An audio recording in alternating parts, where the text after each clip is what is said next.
మీరు పాస్టర్ గారికి పాస్టమ్ గారికి లాయల్ గా ఉండక ముందు మీరు ప్రభువుకి లాయల్ గా ఉండాలి. ఎందుకంటే ఇక్కడ పెద్దలకి పాస్టర్లకి మాత్రమే మీరు లాయల్ గా ఉంటే, మీరు బయటికి వెళ్ళిన తర్వాత వాళ్ళ అబ్సెన్స్ లో మీరు ఎలా ఉంటారో మీకే తెలియదు. మీరు మనుషులకు మాత్రమే వాళ్ళ ముందు మీ యొక్క పవిత్రత కాపాడుకోకూడదు.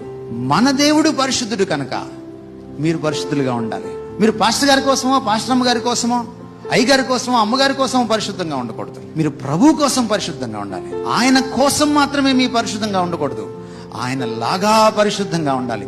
ఆయన పరిశుద్ధుడై ఉన్న ప్రకారము మీరు సమస్త ప్రవర్తన యందు పరిశుద్ధులుగా ఉండాలి. ఈరోజు క్రైస్తవ్యానికి కావాల్సింది క్రీస్తు లాంటి తత్వం, పరిశుద్ధత. మీ మాటలో క్రీస్తులా ఉండాలి, మీ చూపులో క్రీస్తులా ఉండాలి, మీ ప్రేమలో మీ క్రీస్తులా ఉండాలి, మీ పరిశుద్ధతలో మీరు క్రీస్తులా ఉండాలి. క్రీస్తులా ఉండడమే పరమ పవిత్రత. ఆయన రాబోతున్నాడు. You need to get ready.